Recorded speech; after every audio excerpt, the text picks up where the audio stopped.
continuar con las exposiciones. Vamos a ver la parte de luxaciones, ¿sí?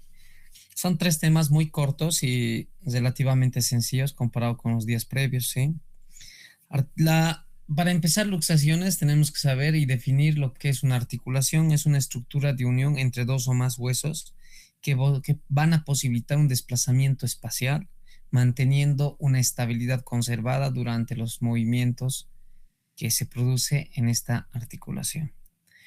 La luxación es una pérdida completa y estable de la congruencia articular de dos superficies óseas que conforman una articulación. Se considera una urgencia traumatológica en el sentido de que a mayor tiempo, mayor riesgo de lesión condral y obviamente mayor fibrosis y eh, menor, eh, menor facilidad a la reducción.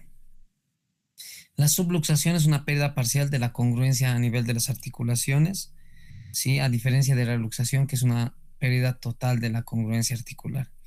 Entonces, tenemos a nivel articular mecanismos estabilizadores como la configuración ósea, superficie cóncava convexa, estructuras ligamentosas y cápsula articular. Asimismo, tenemos una presión negativa intraarticular por el líquido sinovial y estructuras miotendinosas que mantienen estable una articulación. Diferentes segmentos, hombro, cadera, codo, ¿sí?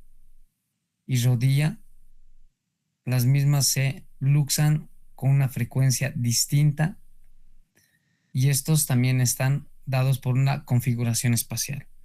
Es más frecuente en pacientes jóvenes, es muy raro en niños y con mayor frecuencia en varones porque estas son más predispuestos a sufrir por actividades deportivas de alta intensidad, ¿no?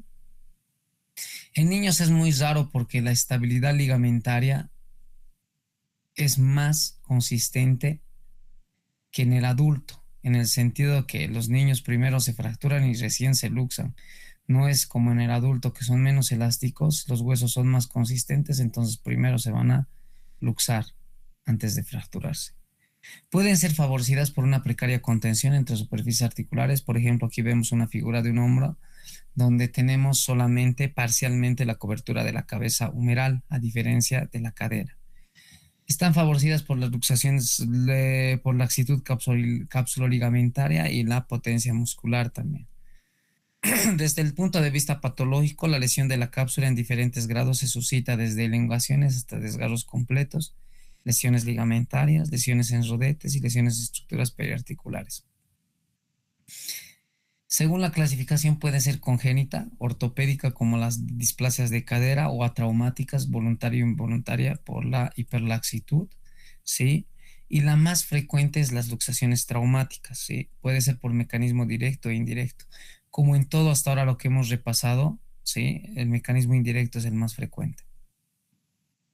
Se suscita por una fuerza axial aplicada sobre una articulación que está en posición en riesgo. Por ejemplo, a nivel del hombro, ¿cuál va a ser la posición de riesgo? Abducción, ¿sí? Rotación externa. Hagan de cuenta, imagínense como si estuviesen en un bus, en un micro, colgándose del barandal. Entonces es la posición de riesgo y por un mecanismo de desaceleración se puede llegar a luxar. A nivel de la cadera en flexión a 90 grados y en aducción. Sentados en un vehículo, un mecanismo de desaceleración brusca. Un choque frontal nos puede llevar a una luxación posterior de cadera.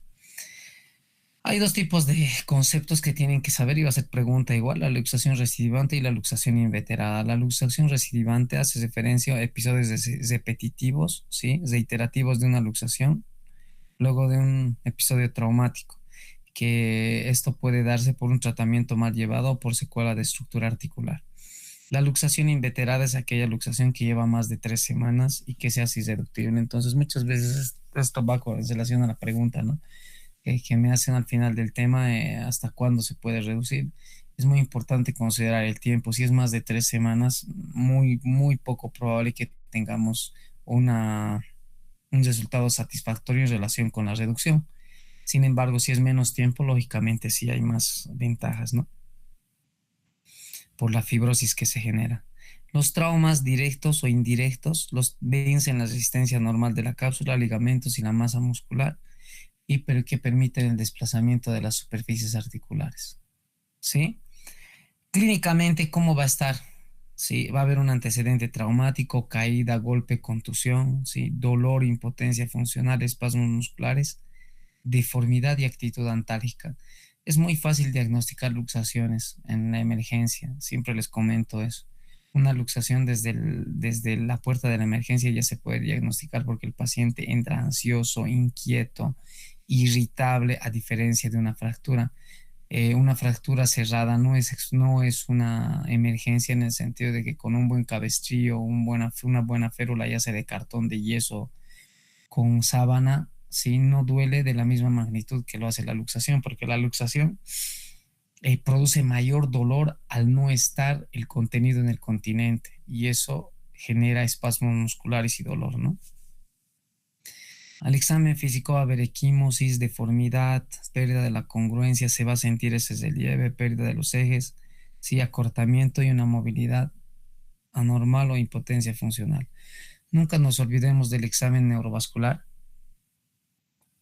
Esta va a consistir en valorar siempre el movimiento de los dedos y el llenado capilar.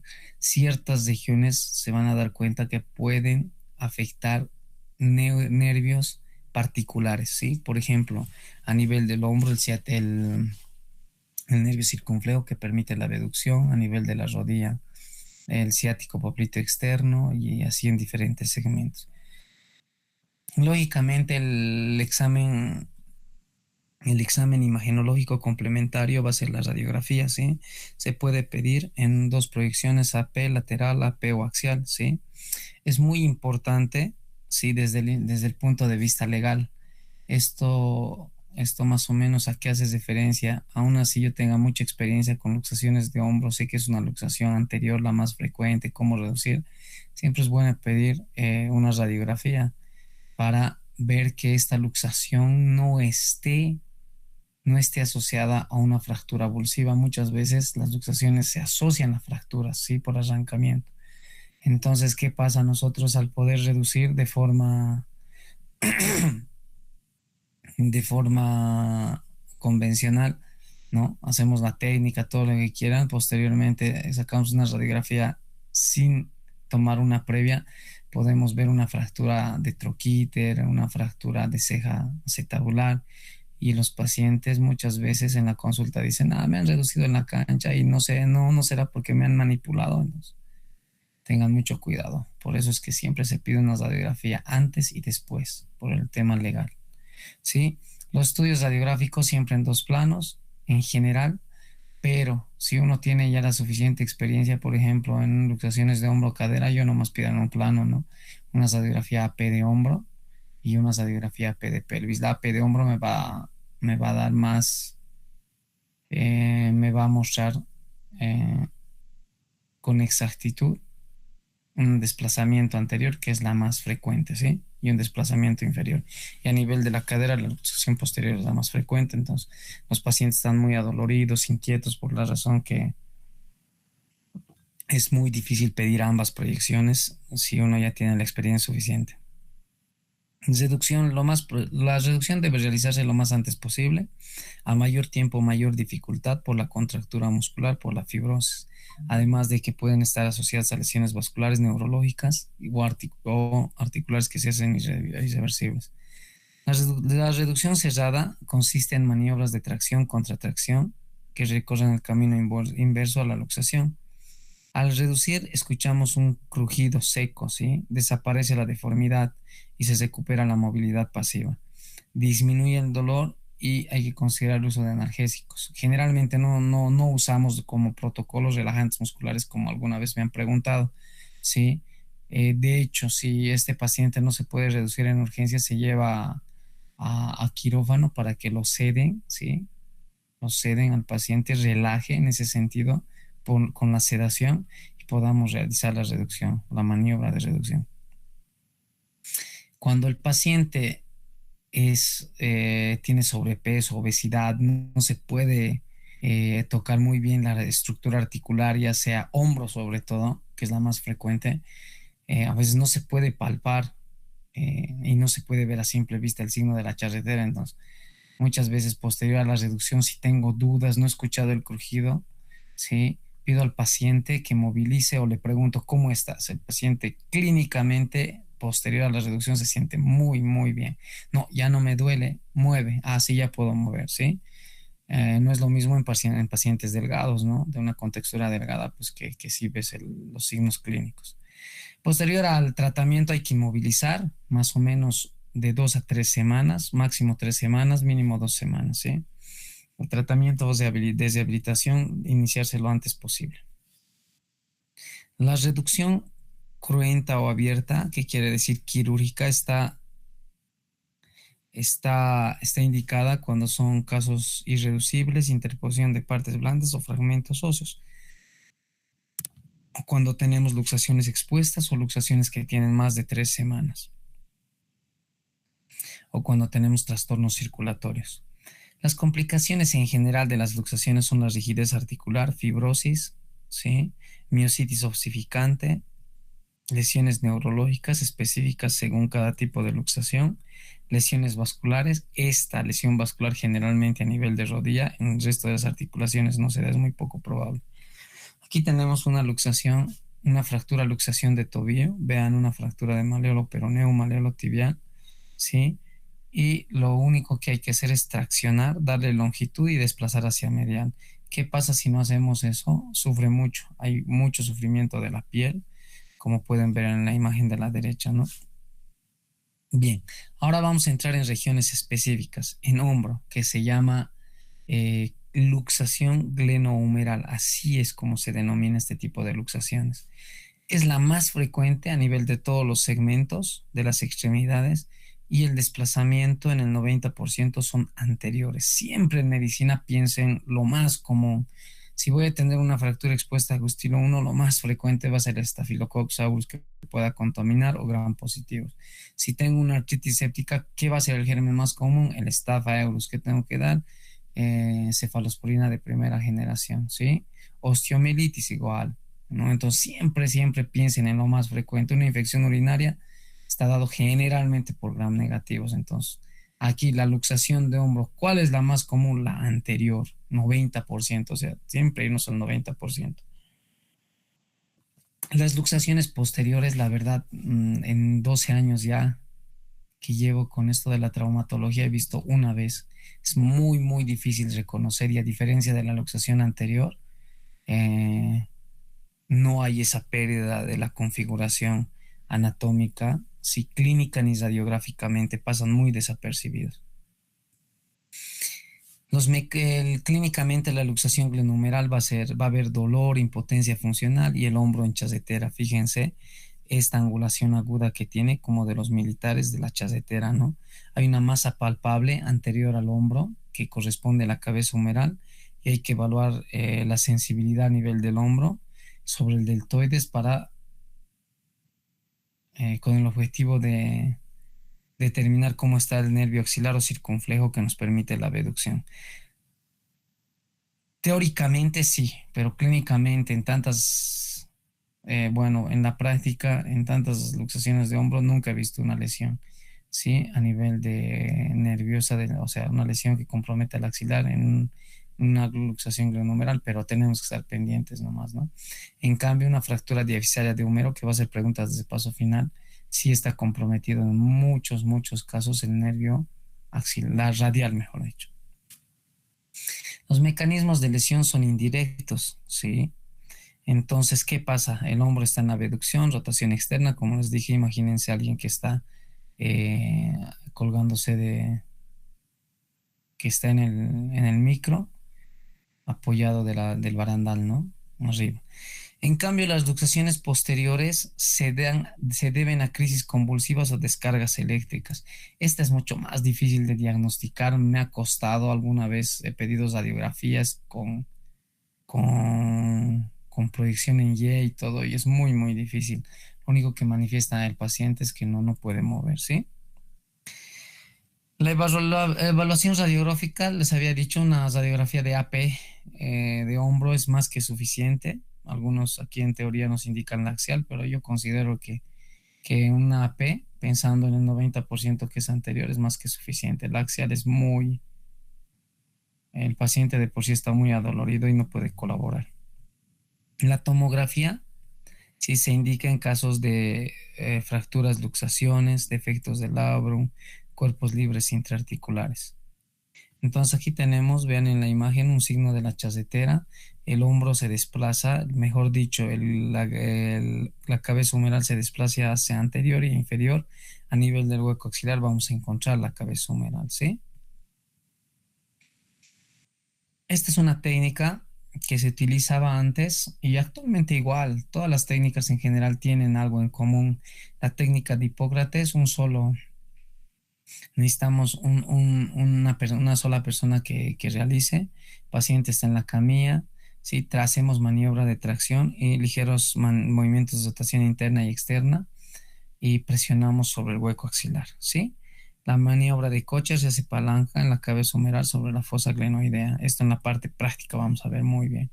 Y esta es la otra maniobra que a mí me gusta mucho en caso de que no nos resulte con las primeras, ¿sí? Que consiste en la maniobra de tracción contra tracción con una sabanilla que se pone a nivel del hueco axilar, la sabanilla para que empuje, haga fulcro a nivel de la cabeza humeral y se hace una tracción y rotación interna y externa de forma muy sutil.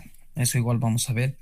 Y les adelantaré que para parte práctica se van a traer sabanillas, una sabanilla para el piso para no ensuciarse y una sabanilla para realizar esta técnica, ¿sí? Entonces anótense por favor, sabanillas para hacer la práctica de luxaciones, ¿ok?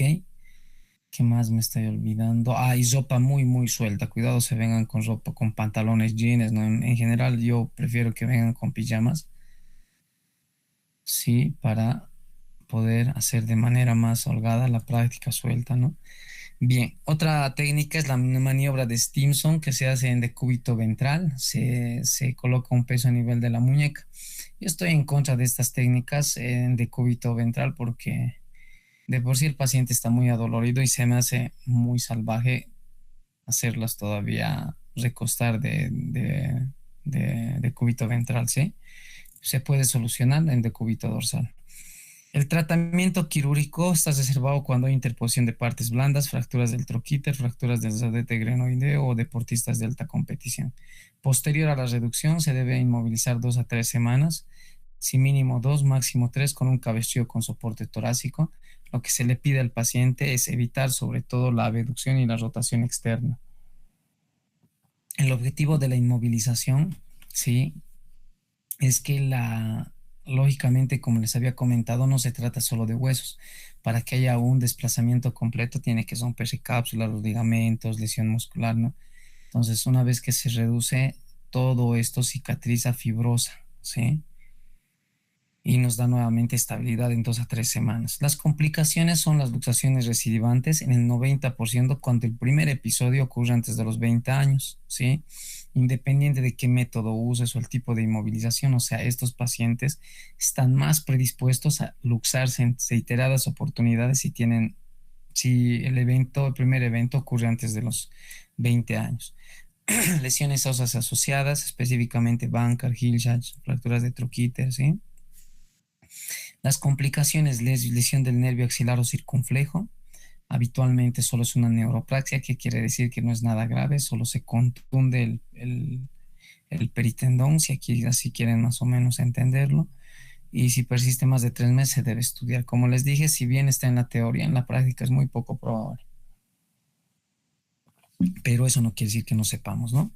La luxación de cadera, a diferencia de la del hombro, ¿sí? La luxación posterior es la más frecuente, no la anterior, en el 90% de los pacientes. El 50% sufre fracturas en otras zonas, o sea, ¿qué quiere decir? Que se debe a traumatismos de alta intensidad. Una luxación de cadera no ocurre secundario a una caída de base de sustentación, a una inversión forzada, no, o sea, no hay eso. Para que la cadera se luxe y sobre todo posterior, sí, la postura que favorece es flexión de la cadera, rodilla y aducción del muslo, ¿sí? Sobre todo en accidentes de tránsito se da, ¿sí? Porque la articulación de cadera, a diferencia del hombro, sí tiene muy buena cobertura por el techo acetabular. Y en este caso también puede lesionarse el nervio ciático.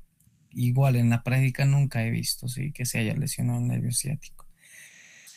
Son traumas de alta energía, accidentes de tránsito, caídas de altura. Hay un impacto en la cara anterior de la rodilla con la cadera en flexión, ¿sí?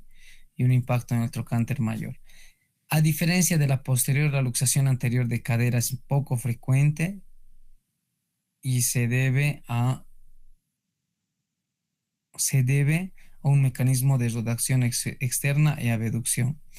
¿Sí? Entonces, a diferencia de la luxación posterior, esta va a estar desplazado hacia anterior. Puede estar ilíaca o púbica. Nunca he visto una luxación anterior de cadera hasta ahora, para nada. ¿Sí? Entonces, la posterior es más frecuente, se debe a mecanismos de alta transferencia de energía. El impacto en la cadera está suscitada cuando tenemos una cadera y rodilla en flexión y aducción del muslo. Esta es pregunta de examen. La diferencia entre una luxación anterior y posterior. Esta, la posterior, el paciente se encuentra con flexión de la cadera y se encuentra en abducción y rotación interna. ¿Sí? Es la posición también llamada púdica. Flexión, rotación interna y aducción. A diferencia de la anterior que va a ser rotación externa y abducción, como una fractura de cadera más o menos, ¿no? En cuanto a la exploración neurológica, el nervio ciático se puede lesionar y cómo se valora con los movimientos, sobre todo del tobillo. Tiene que poder dorsiflexionar el tobillo. El estudio es una radiografía AP de pelvis comparativa de cadera. Se puede tomar axiales, oblicuas o un ataque de pelvis cuando tenemos fracturas asociadas, ¿sí? Esta es la técnica que vamos a practicar. Es la técnica de Alice, que consiste en traccionar a nivel de la cadera, a nivel de la rodilla. La maniobra que hacemos es estabilizar primero la pelvis por un operador y el otro operador flexiona progresivamente la cadera de 70 a 90 grados y hace maniobras de rotación interna suave y abducción, ¿sí? La técnica de Stimson se hace de cúbito ventral. Les había dicho que a mí me parece muy complicado, entonces vamos a hacer la técnica de Alice, ¿sí? Cuando se indica una reducción abierta, cuando la luxación es irreducible, ¿sí? Cuando no es concéntrica, cuando hay fracturas acetabulares asociadas o cuando hay fracturas del cuello femoral. Las complicaciones, esta es pregunta de examen, la complicación más común de una luxación de cadera es la necrosis, así como fracturas intracapsulares producen necrosis de cabeza femoral. Igual la luxación posterior es una urgencia porque produce necrosis de la cabeza femoral. Y esto puede generar artrosis postraumática, ¿sí? La lesión neurológica es el ciático, puede haber lesión de la femoral, enfermedades tromboembólicas o esficaciones heterotópicas. Bien, luxación de rodilla es muy poco frecuente. En estos 10 años a 12 años he visto nada más una luxación de rodilla, solo una, ¿sí? Se deben a alteraciones de alta transferencia de energía, accidentes de tránsito, accidentes deportivos, ¿sí? Para que haya una luxación de rodilla tiene que romperse de las cuatro estructuras que mantienen estable la rodilla, tres, es decir, tenemos un cruzado anterior, posterior, un colateral, medial y lateral.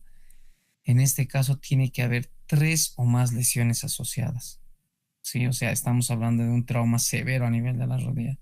El examen vascular, ¿sí? Es muy importante. Les había adelantado a un inicio que puede haber lesiones neurológicas vasculares. La lesión vascular aquí sí es muy importante a nivel de la rodilla, porque si hay tres estructuras alteradas, ¿sí? La arteria poplita puede lesionarse en su cara íntima, es decir, en la capa más profunda, y esto puede generar trombos y esto puede darnos una alteración, ¿sí? Vascular, una oclusión vascular que desarrolla necrosis y posteriormente síndrome compartimental. Es muy complicado. Entonces, la injuria vascular es prioridad. Por protocolo siempre hay que pedir una arteriografía, ¿sí? O un Doppler, un ecodoppler arterial, un rastreo, ¿sí? ¿Por qué? Porque la circulación colateral de la poplitea es muy precaria. Entonces, neurológicamente hay que valorar el ciático poplito externo, ¿sí? Esto es importante también. Vean cómo se desplaza y el desplazamiento más frecuente es hacia anterior. No me interesa mucho que sepan de rodilla dónde es el desplazamiento en hombro y cadera, sí, y es pregunta de examen. Entonces, se puede clasificar en desplazamiento anterior, posterior, lateral o medial. La anterior es la más frecuente. Se hace una reducción, a diferencia de otras, bajo sedación y no solamente consiste en reducir. Hay que inmediatamente poner una férula y mejor que la férula hay que poner fijadores externos para valorar siempre el hueco popliteo y el circulatorio distal, ¿sí?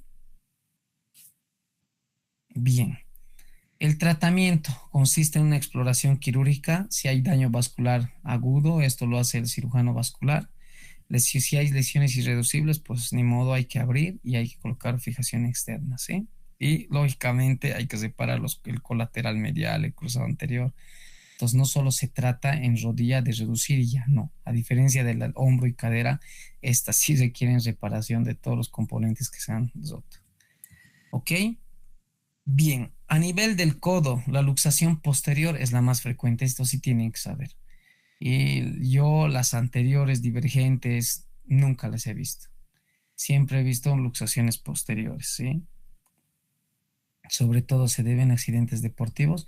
Y a diferencia de las otras luxaciones, la luxación posterior de codo es muy fácil de reducir. No necesitas tanta fuerza como en el hombro o en la cadera. Bien, entonces, muy importante, que la posterior es la más frecuente. ¿Sí?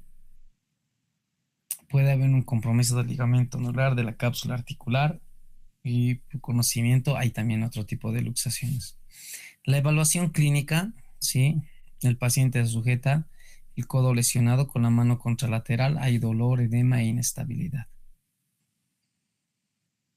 Clínicamente hay que valorar el neurocirculatorio distal, compromiso del nervio cubital, del nervio mediano, ¿sí? La tomografía es útil cuando hay fracturas asociadas, por ejemplo, fracturas avulsivas, ¿sí? De la coronoides, fracturas intraarticulares, ¿sí? Pueden estar asociadas a fracturas de cabeza de radio, cuello de radio, o fracturas de epitróclea o fracturas de la apófisis coronoides. El tratamiento, la mayoría se trata por medio de la técnica de reducción cerrada. Sí, la reducción abierta se ha indicado cuando hay atrapamiento de partes blandas o cuando hay fractura de coronoides. Muy poco frecuente, pero sí se puede dar. Las complicaciones, hay un déficit funcional, las luxaciones recidivantes son muy poco frecuentes, la lesión neurológica del cubital o mediano, sí, también puede darse. La del cubital es más frecuente, pero que no van más allá de una neuropraxia. ¿Qué quiere decir? Les vuelvo a repetir, el nervio solo se contunde, no se arranca ni nada, nada grave, ¿sí? Se contunde y clínicamente el paciente va a tener parestesias a nivel del quinto dedo y del dedo anular, ¿sí? Y que esto con el tiempo, en cuestión de meses, va a mejorar sin ningún tipo de problema. Bien, las complicaciones, puede haber lesiones neurológicas muy poco frecuentes, les vuelvo a decir, que generalmente los nervios regeneran muy bien, no hay ningún tipo de alteración en la mayoría de los casos. Puede darnos un síndrome compartimental, sí, sí, o sea, teóricamente sí, pero en la práctica es muy poco frecuente también. Esto sí es muy frecuente, las osificaciones heterotópicas, que el músculo sangra a nivel del codo y por alguna razón es más susceptible a formar hueso, ¿sí? Y limita mucho los arcos de movimiento. Eso sí es frecuente, osificaciones heterotópicas. Bien, entonces vamos a ir con los ejercicios, doctores. Tenemos una luxación de hombro, glenohumeral anterior, ¿sí? Vemos el signo de la charretera, esa angulación que es muy común, como pueden ver ustedes, a nivel del hombro, ¿sí? Y el desplazamiento es hacia antero-inferior. ¿Qué hacemos? Hacemos una técnica, la técnica de la sabanilla. La sabanilla va hacia a nivel del hueco axilar y hacemos una tracción y ligeros movimientos de rotación interna y externa. La luxación de hombro posterior es muy poco frecuente y es así como se ve radiográficamente. Vean, a diferencia del anterior, vean el cursor. Sí, hay una congruencia, aparentemente está en su lugar. El único signo que nos puede indicar esto es el signo del socket o del foco, sí, donde vemos una luna llena, así redondo. Créanme que he batallado yo mucho porque a veces incluso una mala proyección te hace pensar en una luxación, porque no hay una deformidad evidente. Entonces los antecedentes tienen que ser descargas eléctricas o convulsiones, ¿sí? Vean cómo entonces en este caso la cabeza humeral se va hacia atrás de la glenoides, pero no pierde esa estructura como tal, esa configuración del hombro, no hay ese signo de la chacetera. Aquí está una imagen muy típica de una luxación de cadera. Esta es la posición de riesgo. Rodilla y cadera en flexión y ligeramente en rotación, en aducción. Entonces el impacto axial hace que la cadera salga hacia atrás y tenemos un desplazamiento posterior de la cadera. Entonces aquí atrás tenemos entre el trocánter menor y la tuberosidad isquiática tenemos el nervio ciático, entonces puede contundirse, ¿no? Lo que se hace es maniobras de tracción, ¿sí? De flexión de 70 a 90 grados y rotación interna y externa para poder reducir esa cadera.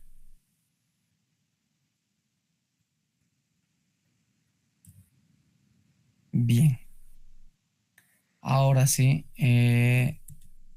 esta es la luxación de cadera anterior, donde les comentaba es muy poco frecuente, ¿sí? Es muy poco frecuente y puede estar a nivel, la cabeza puede estar a nivel del obturador de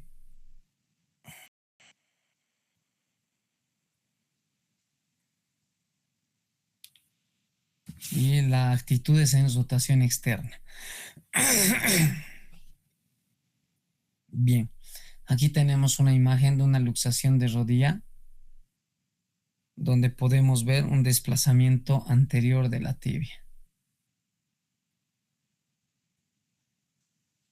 Y lo más importante es valorar la arteria poplitea. ¿Ok?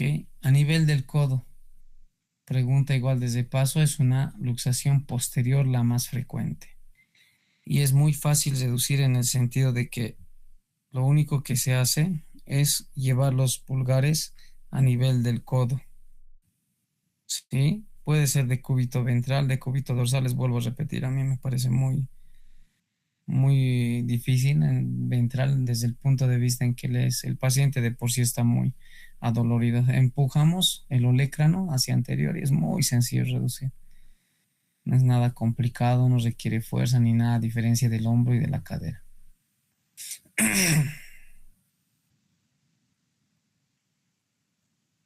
Entonces, una luxación posterior de cadera. Beanet es un paciente que tiene una luxación posterior después de con un cuadro de 3 meses de evolución. Sí, en la tomografía se puede ver cómo está desplazado la parte posterior de la cabeza, ¿no? Y posterior a la reducción, esto fue una reducción cerrada. Se ha intentado en quirófano y resulta favorable, pero como les había comentado, uno de los riesgos es la necrosis de la cabeza femoral y vean que esa circunferencia de la cabeza femoral, sí, pierde. Sí, solamente vean aquí, tenemos un defecto.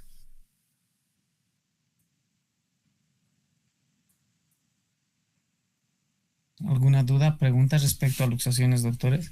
Entonces, muy importante saber todas las que les he repetido, sí, hombro, cadera, codo y rodilla.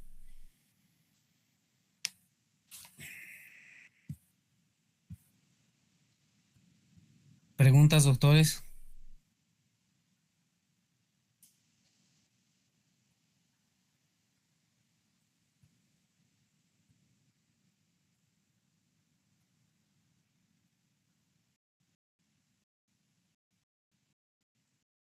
Todo excelente, entonces. Bien.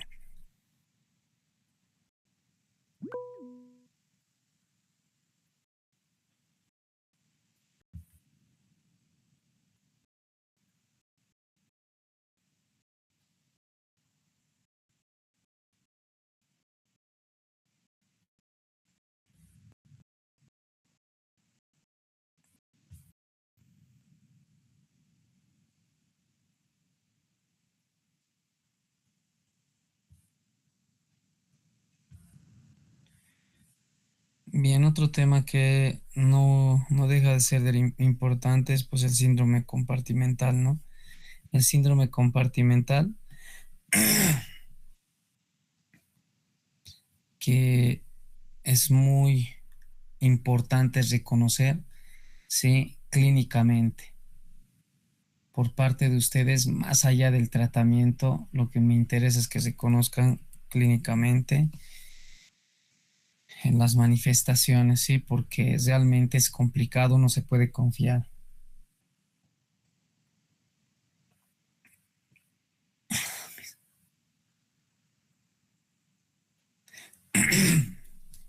Bien, el síndrome compartimental es la elevación de la presión intersticial encima de la presión de perfusión tisular en un compartimiento osteomiofacial cerrado, con compromiso del flujo sanguíneo a nivel músculo nervioso que condiciona daño de tejidos.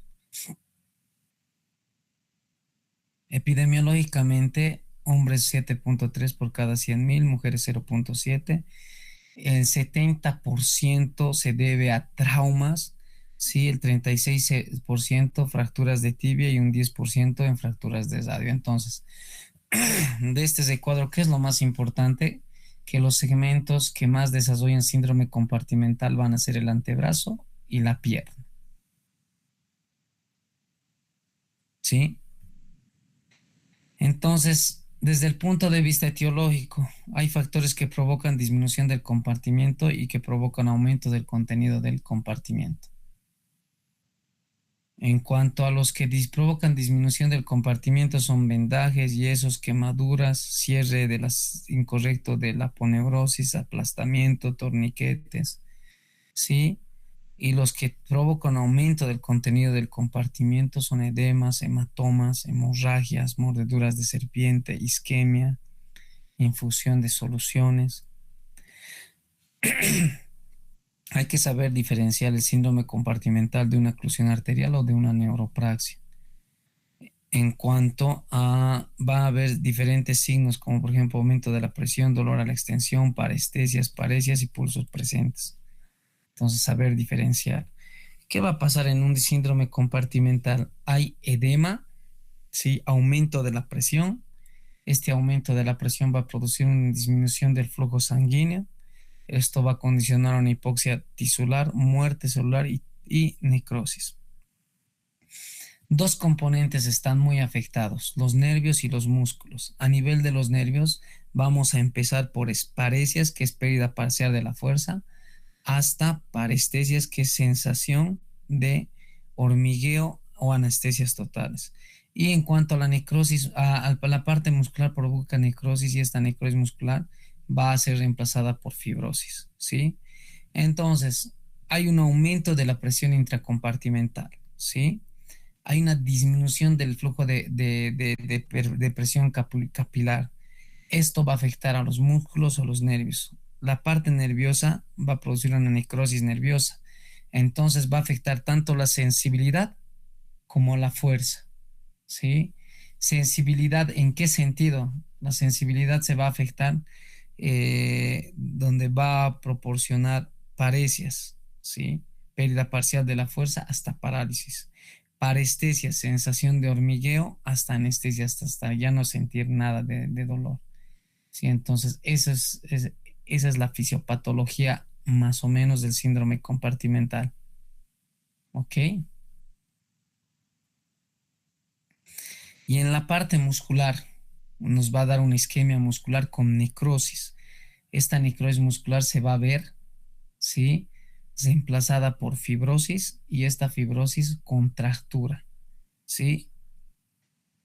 y lo que nos va a llevar a un síndrome de Borgman. El síndrome de Borgman es la mano con la muñeca en contractura con limitación a la movilización. Entonces no se va a poder mover los dedos por la fibrosis y asimismo tanto la parte muscular y nerviosa está afectada. El músculo sobrevive 4 horas sin daño irreversible. La isquemia de 8 horas provoca cambios irreversibles completos. Hay un periodo no determinado de 6 horas. Los nervios no producen, no se alteran en 1 hora. A las 4 horas hay neuropraxia y después de las 8 horas hay una lesión neurológica. Esta es pregunta de examen. Parece un trabalengua, es muy difícil, ¿no? ¿A qué voy con todo esto? Puntos muy importantes. Posterior a las 8 horas de instauradas un síndrome compartimental es irreversible. Si bien nos va a llevar a una necrosis, no nos va a llevar a una necrosis total, nos va a dar un síndrome de Borgman con seguridad, con seguridad. Es decir, que se contractura la muñeca o el pie en una posición donde no va a ser funcional para nada o puede llevar a una necrosis. Una de dos. ¿Sí? Entonces, pregunta de examen. 6 a 8 horas nada más, 6 a 8 horas nada más, el nervio sobrevive, el nervio y los músculos sobreviven a, a los cambios vasculares, ¿sí? Bien, la lesión nerviosa periférica puede ser una neuropraxia, exonomnesis, neuronesis. Una neuropraxia, ¿sí? Solamente se interrumpe de forma pasajera el impulso nervioso. En una exonomnesis, ¿sí? Hay una preservación del endoneuro, pero está comprometido las células de Schwann. En cambio, la neuromnesis es una sección completa, ¿sí? Entonces, en 2 horas hay daño de tejidos. En 4 horas hay una lesión muscular y neuroplasia. Todavía es reversible a las 4 horas. 6 a 8 horas, daño mioneural e irreversible. Entonces, esto a tomar en cuenta. Y va de relación al torniquete, ¿no? Alguna vez cuando hemos leído soporte básico de vida y demás, ¿cuánto tiempo el torniquete tiene que estar? ¿Sí? 1 hora y media, 2 horas posterior a esto, tenemos que sacar porque puede haber lesión arterial por la irrigación, lesión nerviosa, muscular, entonces hay que sacar. Sí, pero si mantenemos un torniquete más de 4 horas, 4 horas, eso ya es más grave, ¿no? Entonces, por todo esto. 2 horas daño tisular, 4 horas lesión muscular y neuroplasia, pero reversible a las 4 horas. Y posterior a 6 o 8 horas ya es irreversible. El diagnóstico clínico, exploración física y medir la presión intracompartimental. Clínico, clínico, clínico. El diagnóstico es clínico. ¿Cuáles son los signos clínicos? Signos clínicos, las PES, parestesias. ¿Qué quiere decir? Sensación de hormigueo. Dolor, pain, presión, palidez, parálisis y ausencia de pulsos. Que memoricen todo esto y que traten de encontrar todo esto en un compartimental, no vale la pena, ¿sí?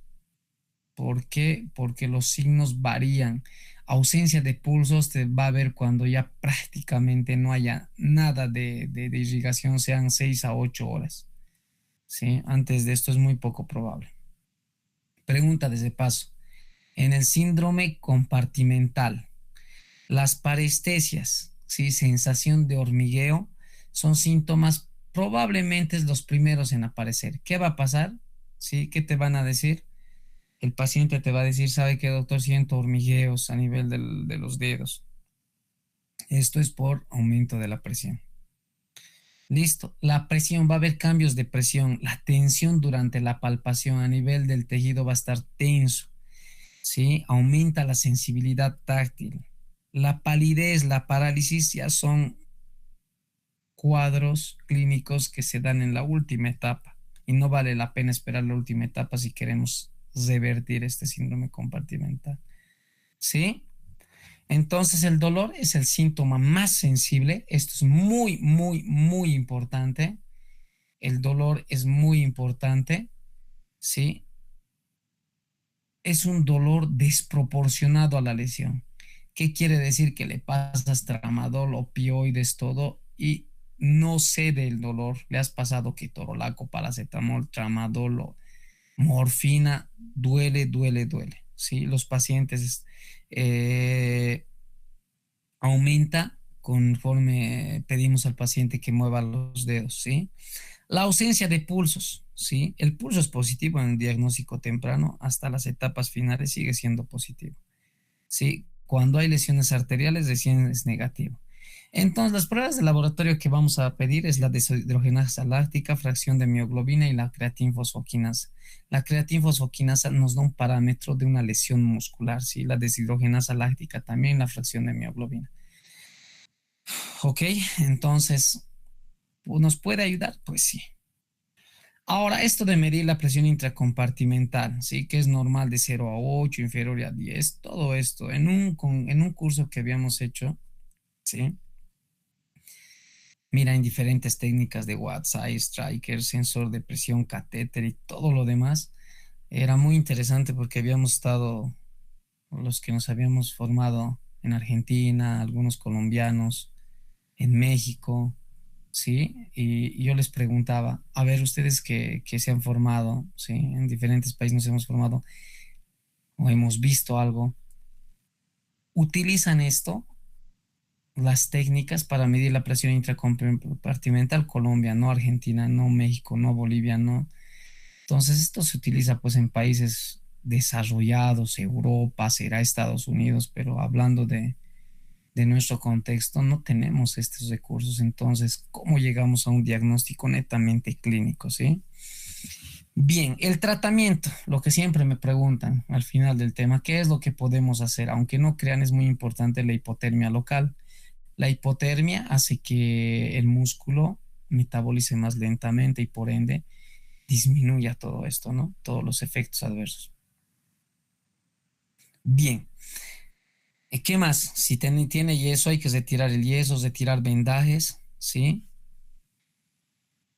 Hay que hacer fasciotomía. Una vez que nosotros diagnostiquemos, ¿qué hay que hacer? Fasciotomía. ¿En qué consiste la fasciotomía? Hacer incisiones sobre el músculo, tejido celular subcutáneo en la fascia y abrir. La fascia es un tejido conectivo que separa diferentes tabiques, ¿sí? De los músculos en compartimientos. Eso hay que liberar. ¿Para qué? Para que permeabilice el flujo sanguíneo, ¿sí?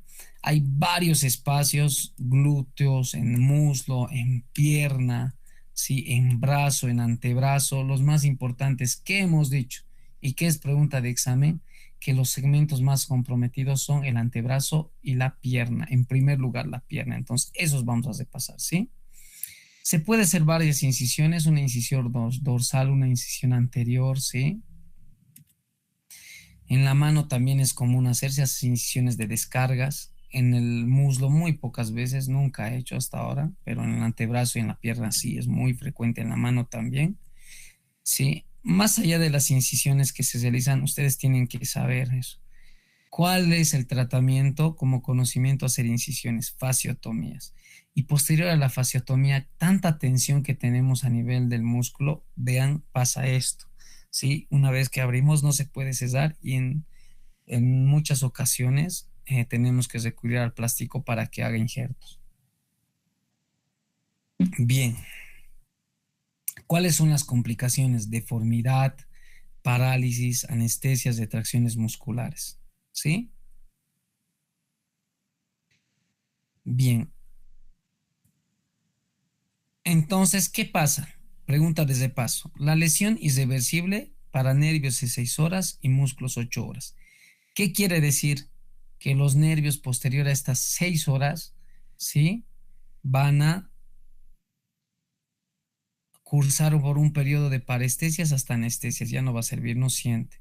Los músculos mueren y se cambia por fibrosis. Si bien no nos va a llevar a una amputación, por lo menos nos va a llevar a un síndrome de Bollman, que es algo grave porque la extremidad no es funcional. Entonces, vean este apartado, me gusta mucho. La fascia divide, ¿sí? Los tabiques musculares en diferentes segmentos, sirven de sostén, separación y deslizamiento.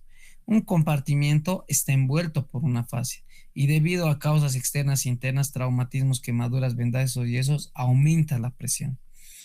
Las 6 P's, presión, parestesis, paresia, dolor, ausencia de pulso, todo esto es teórico, pero lo que quiero que consideren y pregunto en el repaso final, y voy a poner casos, ¿no? Para que ustedes practiquen, es en el diagnóstico temprano tensión, debilidad motora, dolor al estiramiento pasivo, perdón, dolor creciente en intensidad y desproporcionado y pérdida o parestesias a nivel distal. Esto ya habíamos hablado del daño muscular irreversible, las fascias, los compartimientos, ¿sí? Ahora, hay algo muy asociado al síndrome compartimental, que es el síndrome de aplastamiento. No voy a prestar mucho énfasis, vamos a tratar de correr y los conceptos muy claros, ¿sale? Bien, el síndrome de aplastamiento ha sido descrito en el 41, en la Segunda Guerra Mundial. ¿Qué pasa? 4 pacientes sanos sobreviven, ¿sí? Al atrapamiento, ¿sí? Que estaban entre escombros y todo. Sobreviven al rescate, pero durante el transporte, ¿sí? Al hospital desarrollan choque, falla renal y fallecen días después. Imagínense, no tenían fracturas, no tenían nada, de por sí se descompensa. Y posteriormente en la biopsia encuentran cambios vegetativos, cilindros granulosos, color marrón y mueren por uremia, ¿sí? Y hay necrosis muscular. Hola, voy, chocho.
Bien, entonces, como les comentaba, encontraron necrosis muscular. En- vi- Tomen en cuenta estos 3 cuadros que son muy importantes, que es la lesión por aplastamiento, síndrome compartimental y síndrome de aplastamiento. El síndrome compartimental hemos conceptualizado como un aumento de la presión, ¿sí? Aumento de la presión dentro de un espacio confinado que compromete la microvascularización, muerte celular, resultado de una hipoxia.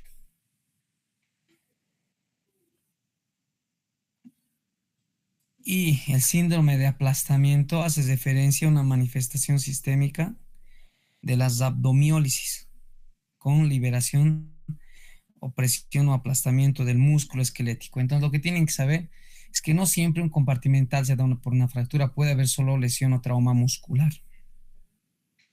Este trauma muscular, ¿qué va a ocasionar?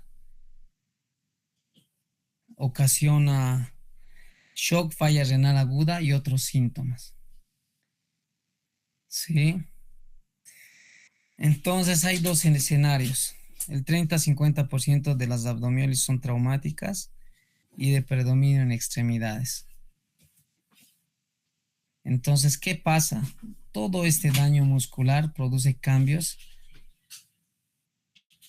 a nivel del medio interno, como hipovolemia, hipercalemia, ¿sí? Falla multiorgánica, ¿sí? Genera lesión a nivel renal.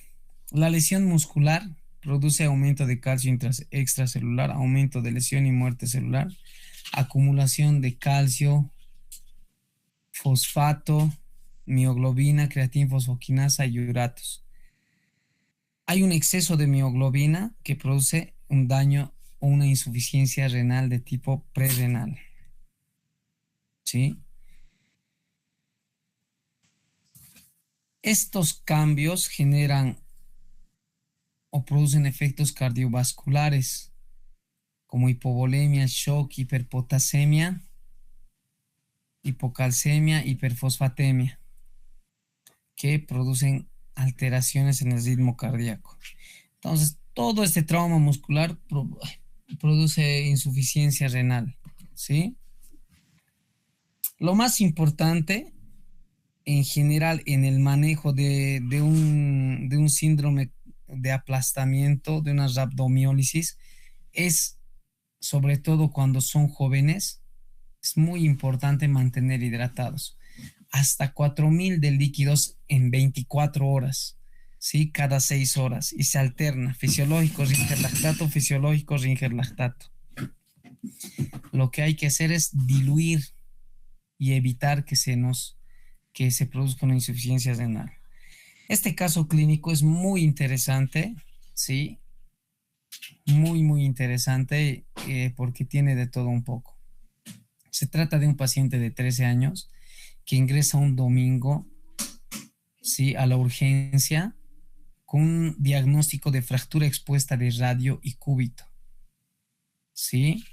Ingresa a la urgencia con una clasificación Gustilo y Anderson, ustedes ya conocen la clasificación 1, herida puntiforme nada más. Se hace un lavado, no meticuloso, no en urgencias, porque se supone que un Agustilo 1 se considera una fractura, según grado de contaminación mínima de afuera, de adentro a afuera, entonces se consideran casi, casi limpias, ¿verdad? ¿Qué pasa? Posterior a los 3 días se interviene quirúrgicamente, se hace una osteosíntesis con clavos TEN, centromedulares como pueden ver. Y posterior a la cirugía, 4 horas posterior a la cirugía, el paciente presenta dolor, dolor, dolor, dolor, dolor desproporcionado a la lesión, ¿sí? Con parestesias, cambios de coloración y tensión a nivel de la mano. Vean la figura, aquí tenemos comparativamente cómo está, eritematoso, congestivo, muy tenso, ¿sí?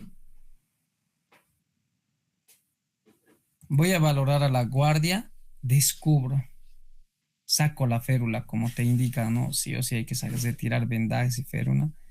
Y de hecho le muestro las fotos al adscrito al jefe. En ese entonces estuve de residente, todavía de R6 ya de pediatría. Entonces le muestro y le digo, doctor, nos encontramos ante un síndrome compartimental. Incluso como era la comunicación vía teléfono, me dice, no, no creo, parece nomás es el vendaje. No, está súper tenso.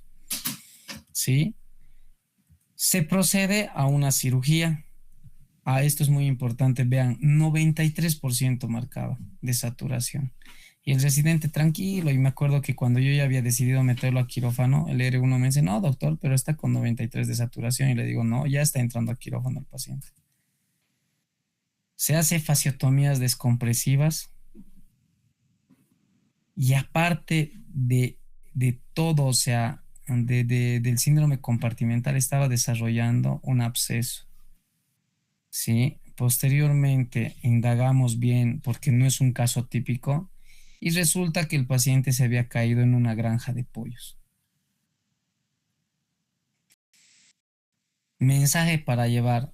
No solo tenemos que dejarnos guiar por el tamaño de la herida, ¿sí? Porque el grado de contaminación es muy importante. ¿En qué sentido? En que el grado de contaminación es muy, muy importante en el sentido de que no solo podemos clasificar un Gustilo 1 por el tamaño de la herida, sino también por el grado de contaminación. En este caso, al ser una granja de pollos, estaba severamente contaminado y muy probablemente era por anaerobios. Entonces, como han considerado solo un 1, estaban con cefalosporina de primera generación. ¿Sí? Aparte de compartimental, estaba infectado. Vean, así queda la piel, ¿sí? No cubre los músculos. Sí, se puso sistemas de aspiración, se hace injertos con el cirujano plástico y queda de esta forma. Vean entonces el mensaje que no es todo como nos indican, ¿no? O sea, pasa de todo un poco. Es otro paciente con mordedura de perro que igual hace un síndrome compartimental. Es otro caso igual mío de me hacen valorar un paciente indicando de que le había picado un accidente ofídico, picadura de víbora. ¿Qué pasa? Produce una necrosis muscular. Habían hecho ya la fasciotomía y me indican que era parasiese, pero cuando veo había una necrosis muscular, un tejido muscular desvitalizado, pus en abundancia, ¿sí? Y ya estaba haciendo una osteomielitis y llega a una amputación. Funcionalmente con las prótesis pacientes quedan muy bien y eso es lo que siempre se les recomienda. A veces por tratar uno de salvar la extremidad queda como palo, sin embargo con una prótesis quedan súper, súper funcionales. Otro paciente, un soldadito que había recibido policontusión, sí, agresión física y hace esto. Una fascitis necrotizante con un síndrome compartimental. Esta niña tiene antecedente de quemadura por electricidad, un síndrome compartimental con obstrucción vascular y se le hace una desarticulación. ¿Sí? Entonces, mensaje para llevar a casa. Si tenemos un síndrome compartimental muy importante, va a ser una valoración clínica, ¿sí? Pedir laboratorios creatinfosfoquinasa, deshidrogenasa láctica, porque puede estar haciendo una rhabdomiólisis, ¿sí? Indicar analgésicos. Es una urgencia absoluta, ¿sí? Bien. ¿Preguntas?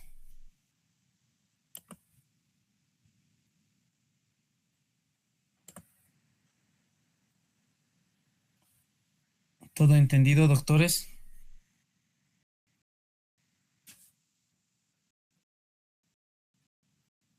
Hola, hola, ¿me escuchan? Sí, doctor, todo entendido, gracias. No, no me escucho. Hola. Doc, se le escucha.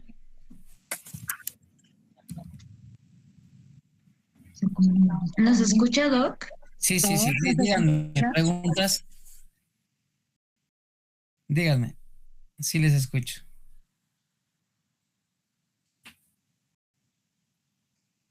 Hola, hola, hola. ¿Nos escucha, Doc? Sí, sí, les escucho. Gracias, Karen. Tengo una duda, Doc. ¿Cómo me puedo dar cuenta de que ha transcurrido 2 horas o 4 horas, o sea, para que poder recuperar el tejido? ¿Qué es lo primero, el dolor? Exacto. O sea, es muy difícil predecir, ¿no? O sea, exactamente cuántas horas es, pero tienes que ver el antecedente, que es una infiltración de vía, un accidente ofídico, una fractura, ¿sí? ¿Cuándo se ha suscitado y desde cuándo están con los síntomas, ¿sí? Como les había dicho, teóricamente es muy fácil saber parestesias, ausencia de pulso, sí, pero en la parte práctica no es así. Yo, la verdad, eh, he visto muchos casos de compartimental donde he podido intervenir a tiempo y teóricamente es correcto lo que te dicen, ¿no? El aumento de la tensión, dolor desproporcionado a la lesión, eso no dejo de mentalizarme y de recordar, ¿sí? Que es uno de los signos que te lleva al diagnóstico. Ya les digo, una fractura cerrada no tiene por qué doler, hablando del área traumatológica, ¿sí? No tiene por qué doler. Tú agarras, le pones la férula, el paciente está súper tranquilo, duerme tranquilo, no pasa nada. Entonces el dolor desproporcionado a la lesión es lo más importante, es muy poco lógico que duela. Entonces es lo que llama la atención. Posterior a una cirugía sí puede doler también, pero con el tramadol se te pasa. Ahora que duela, duela ya es otra cosa, ¿no? Entonces el dolor tensión y parestesias son datos clínicos que nos llevan a pensar un síndrome compartimental. Como les había mostrado en el caso clínico, todo eso. Va a estar muy bien la saturación, ¿sí? Van a sentir el pulso normal en la mayoría de los casos. Entonces, más allá es el diagnóstico clínico que tienen que hacer en las primeras horas que van a valorar al paciente, desvenden, vean la tensión. ¿Sí, Karen? Gracias, Doc.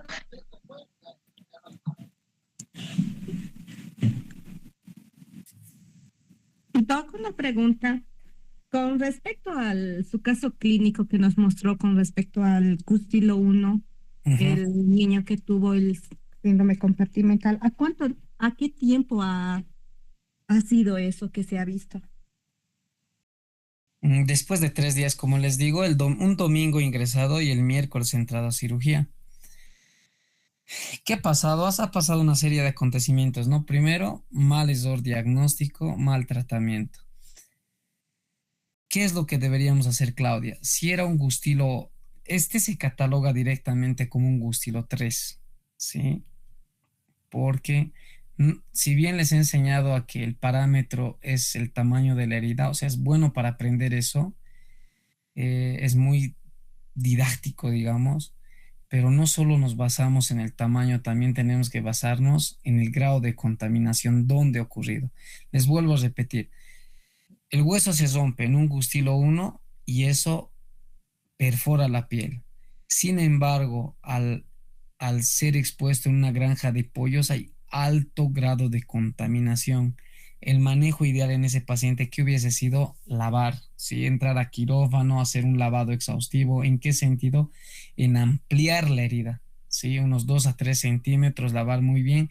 Y los antibióticos que deberíamos usar es cefogente y metronidazol. Entonces no se ha hecho nada de eso. ¿Qué ha pasado? Se ha diagnosticado mal, no estaba con buena cobertura antibiótica, ya estaba haciendo una infección. Y durante el acto quirúrgico que hemos hecho, hemos abierto y al colocar los clavos, si se dan cuenta, son centromedulares, que quiere decir que se pone en el canal medular. Prácticamente hemos llevado toda la infección a nivel del hueso, hemos diseminado más allá la infección, entonces son heridas pequeñas que se realizan.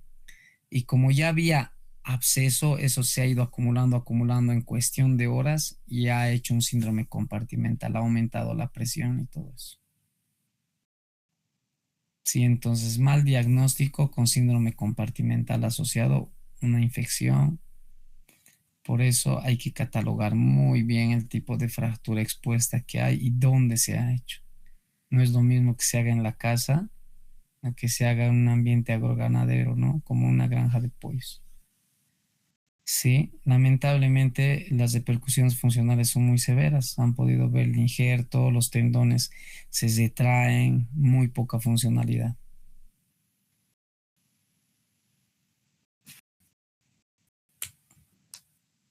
¿Dudas?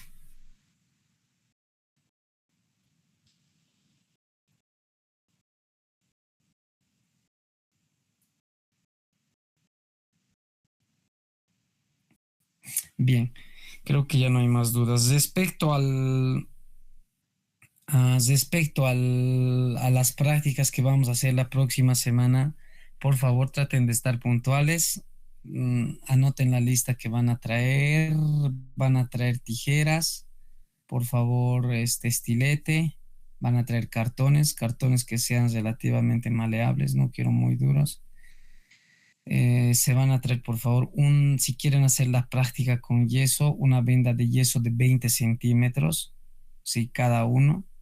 Vamos a hacer la parte de luxaciones, de inmovilizaciones con férulas de cartón y férula de yeso. La universidad nos va a proporcionar algodón y vendas de gasa, ¿sí? ¿Qué más me estoy olvidando? Ropa holgada, mejor si son pijamas. Y traten de ser puntuales, por favor. ¿Listo, doctores? ¿Alguna pregunta más? Sí, Doc, ¿y cómo va a ser los exámenes?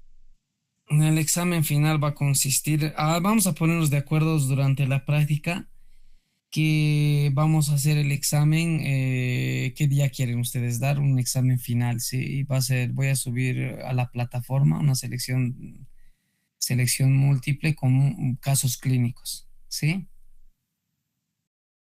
¿Solo un examen va a ser, Doc? Final, sí. Yo voy a subir casos clínicos para que vayan repasando igual en uno de estos días. Gracias, Doc.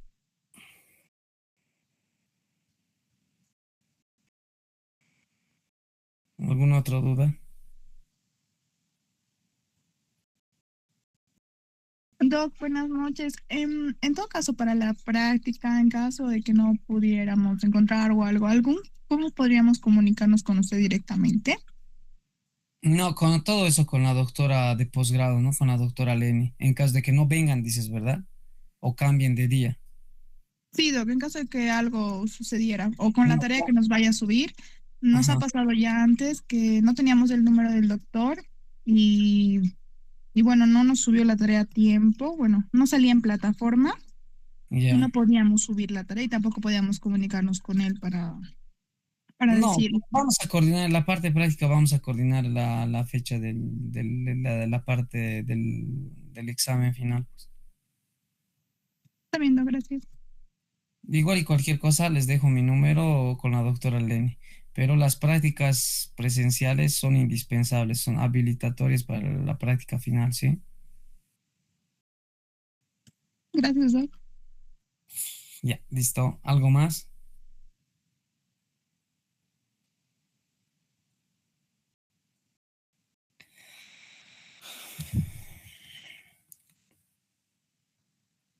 Si no hay más preguntas, doctores, les dejo mi número, ¿sí? En un mensaje y cualquier cosa me preguntan. Listo, muchísimas gracias. Gracias, Doc.